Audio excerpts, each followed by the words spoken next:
Allô tout le monde et bienvenue au 19e épisode de Découverte Franco.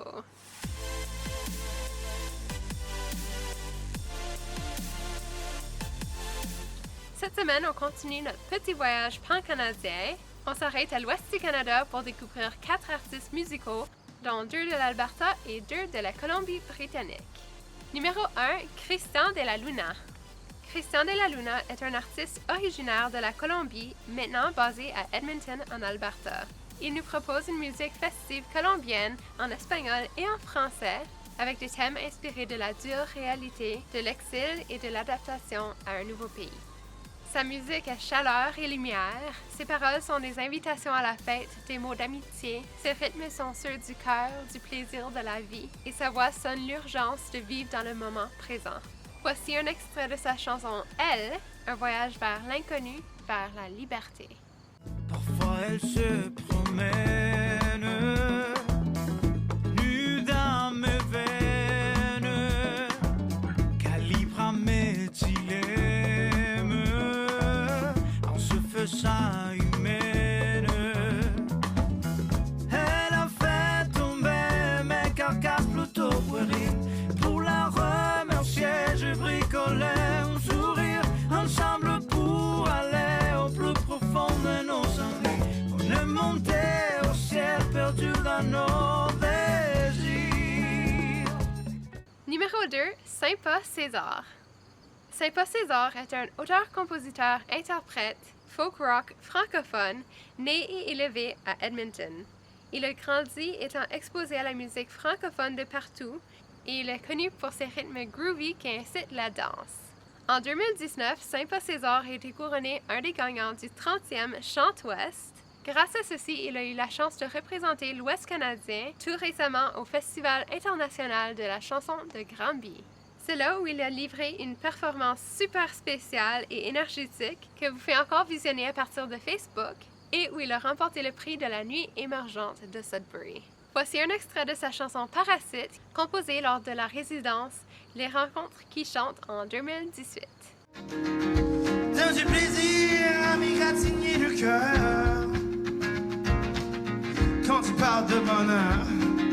Voilà ma bonne humeur, tes tendresses délicates sont plus qu'une rumeur. Je t'en prie, dégage donc de ma vie.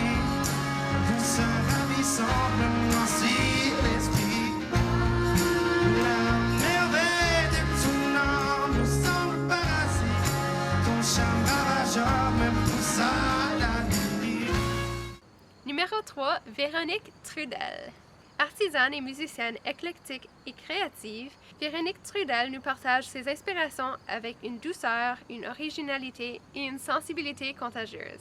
Originaire de l'Abitibi-Témiscamingue au Québec, elle habite maintenant à Nelson, en Colombie-Britannique. C'est au mois de mai que Véronique Trudel a lancé son premier album, Après l'hiver, qui est disponible sur toutes les plateformes musicales. Voici un extrait de Prière, une chanson tirée de cet album, qui se veut un appel à la sérénité.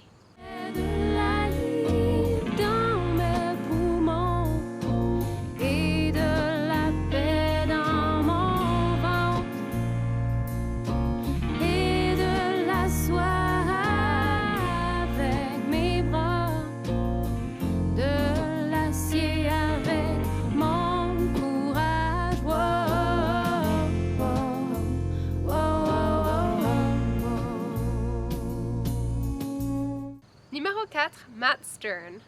Matt Stern est connu pour ses mélodies mordantes, son énergie exaltante et sa capacité à inspirer un sentiment de communauté dans un public diversifié.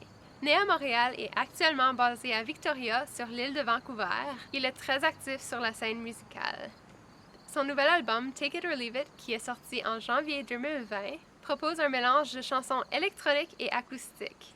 Voici un extrait de sa chanson Droit devant, tiré de cet album. Dans un petit recoin, dans l'infini, je te verrai plus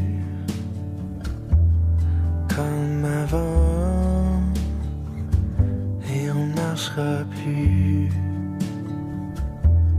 droit devant.